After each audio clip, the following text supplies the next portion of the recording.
சேர்ந்து பாடம் இந்த நேர்கோள் பாடத்துல வந்து நாங்கள் 3 ஆள்கூறுகளை தந்தா நாங்கள் நிறைய பரப்பளவுதான்றதுக்கு ஒரு சமன்பாடு இருந்தது கவர்மெண்ட் மேட்ரிக்ஸில பயன்படுத்தி கொண்டு 18ஆம் ஆண்டு பாடத்துக்கு இருக்கு மேட்ச்ல. ஆனா 19 கூட இல்ல. இப்ப அதை நாங்க இங்க கொண்டு போறாங்க அடுத்தா போடுறாங்க தம்பி. அதாவது எங்களுக்கு 3 ஆள்கூறுகள் தாராங்க. x1 y1 x2 y2 x3 y3 3 ஆள்கூறுகளை தந்துட்டு அவற்றை பரப்பளவு கேட்டாங்க. அதுக்கு சமன்பாடு இல்ல. பரப்பளவு எப்பயுமே எப்படி என்னால இருப்பேன் எங்களுக்கு வந்து பாரு x1 x2 x3 y1 y2 y3 அதுக்கு சமன்பாடு இந்த சமன்பாடை வச்சு கொண்டு யாருக்காங்களா 3 ஆள்கூறுகளை தந்துட்டு பரப்பளவு காணத்துக்கு கேட்டாங்கடா. நாங்கள் அரை தர மட்டும் இல்லை வேற வந்து நீங்க நோபலா காண வேண்டிய மேட்ரிக்ஸ் தானே. அப்ப இவரை வச்சு கொண்ட கணக்கு பரப்பளவு காணுங்க 1 0 அடுத்தது 2 2 2 2 அடுத்தது 4 3 இந்த 3 புள்ளிகளை கொண்டு அடைக்கப்படுற முக்கோணின் பரப்பளவு காணணும். வந்து ஏரியா. அப்ப ஏரியாவுக்கு பாத்தீங்கன்னா எங்களுக்கு அரைதர மட்டுக்குள்ள 1 2 4 0 2 3 அங்கே 1 1 1. அப்ப இதை நீங்க செய்யுங்கடா நீங்க பாக்க எந்த ஒரு பக்கத்துல பாத்தீங்கன்னா சுகமா இருக்க 1 தர சி 1 1 1 தர சி 1 3. அப்ப அரைதர இதற்கு பேர் என்ன பண்ணலாம் இதற்கு பேர் உச்ச நம்பர் 1 1 பாத்தீங்கன்னா 2 மைனஸ் 0 இதற்கு பாத்தீங்கன்னா உச்ச அதுக்கு பேர் பாத்தீங்கன்னா 6 மைனஸ் 8 6 தான் சுருக்கிங்க சுருக்கினாங்க மைனஸ் 1 மைனஸ் 2 அப்புறம் மைனஸ் 3 வேற. ஆனா ஒரு முக்கோணம் மட்டும் சொன்னா முக்கோணம் பரப்பளவு கட்டாயம் எப்படி எடுத்தா கட்டாயம் 6 கூட்டின பரப்பளவு மட்டும் 6 கூட்டு கலவுல வாங்க பையச்சி கீழே வேற கேட்க வந்து உங்களுக்கு பிளஸ் மைனஸா வரலாம். முக்கோண பரப்பளவு கட்டாயம் எப்படி இருப்பேன் நேராதான் இருப்பேன். வசனத்துல எழுதி முக்கோண பரப்பளவு எனவே கட்டாயம் எப்படி இருப்பேன் பிளஸா தான் இருப்பேன்.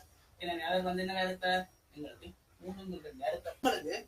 எங்களுக்கு 3 புள்ளிகளை தந்துட்டு அந்த 3 புள்ளிகளும் ஒரே நேர்கோட்டில் இருக்குன்னு காட்டணும்டா அவற்றை டிட்டர்மினன்ட் வந்து 0 வந்து காட்டப்பட்ட பாருங்க. இப்ப எப்படி பாருங்க அதாவது சொல்லுங்க இப்ப x1 y1 x2 y2 x3 y3 இந்த 3 புள்ளிகளுமே இந்த 3 புள்ளிகளுக்கான போற நேர்கோடு வந்து ஒரு நேர்கோடுல இருப்பாங்க. 3 புள்ளிகளை கொண்டு வரையப்படுற கோடு ஒரு நேர்கோடு.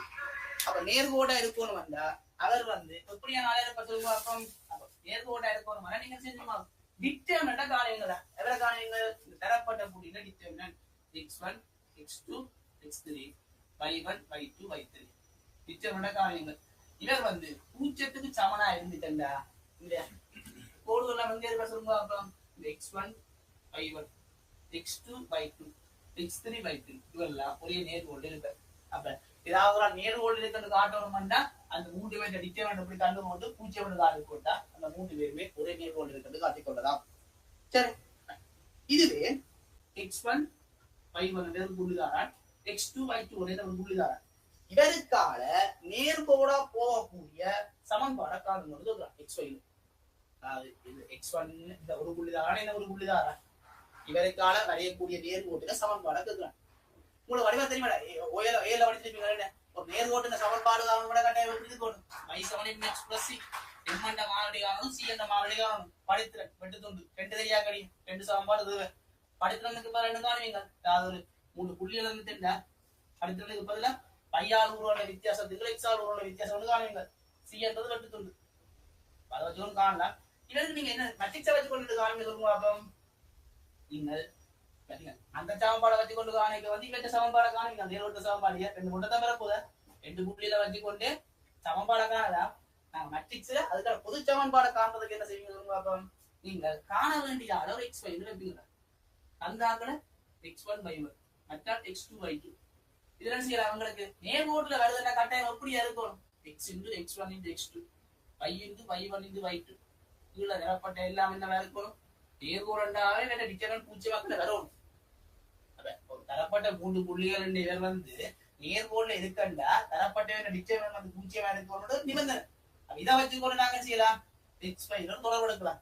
இந்த தொடர்பு தான் அவற்றை சமன்பாடா இருப்பேன். என்ன கேள்வி சொல்லுங்க. 2 6 உதாரணம் 2 5 அடுத்த 3 4 அதாவது இந்த புள்ளி இவைக்கால போற சமன்பாடு பொது சமன்பாடு நேர்கோட்டுல சமன்பாடு அவ்வளவுதான் விஷயம். அப்ப நீங்க என்ன செய்யலாம் டிட்டர்மினன்ட் இது நீங்க நார்மலா காணலாம் தானே முதலாவது பிளஸ் பிளஸ் x இங்கால 5 1 minus 5 2. அதே போல இங்க minus 5 தர இவனுக்கு போட்டீங்கன்னா x1 minus x2 அங்கால 1 தர x1 by 2 minus x2 by 1 7 0 சமன்பாடுல வகை பெரிய ஒரு ஆள் மாதிரி வருது விஷயம் கூட இருந்தானே நிச்சயம் என்ன காணுவீங்க x பேரும் y பேரும் இங்க எல்லாம் குணம் தான் x1 by 1 x2 by 2 பண்றதெல்லாம் நம்பர்ஸ் நம்பரை போட்டு சொல்லிட்டீங்கன்னா ஒரு சின்ன சமன்பாடு இதுதான் கடைசி பெரிய பண்ற புள்ளிகள் தான் சும்மா 2 4 அதே போல -1 3 இவருக்கால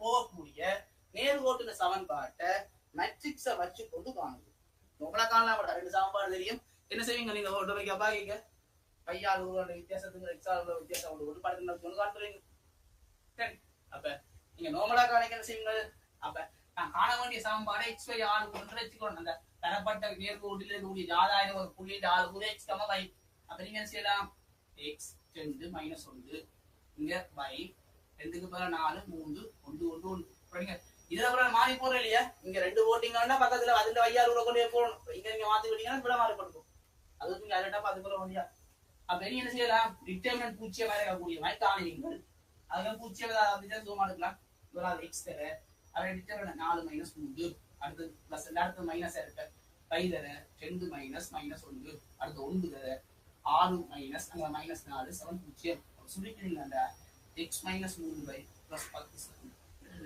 இதெல்லாம் விட்டுதான் ரெண்டு புள்ளி வந்துச்சுன்னா நீங்க நோமலாவே கண்டுகொள்ளாமடாவ அது நோமலாவே சரி அவ்வளவு மாட்டேன் ஆரம்பிச்சு போச்சுன்னா உங்களுக்கு 7 கட்ட மாட்டேன் பிளஸ் x y 2 6 தெரியும் 4 7 2m plus c அதே போல அடுத்தது 3 7 -m plus c இதை வச்சு கொண்டு நீங்க என்ன செய்ய கண்டுகொள்வீங்க விஷயம் கழித்தீங்கன்னா வந்து 1 7 3 m வந்து இருக்கு m 11 3 அதே போல அடுத்தது m 1 3 வந்து c வந்து 10 3 இருக்கு அது இங்க போறீங்க 10 3 சுருக்கினா 3y x plus 10 ஒரு வகை பண்ணுவோம் அந்த சமன்பாடு x minus 3 7 0 இவ்வளவு தான் எங்களோட அடிப்படையா எங்களோட கேமா ரூட்ஸ்ல இருக்கக்கூடிய விஷயங்கள்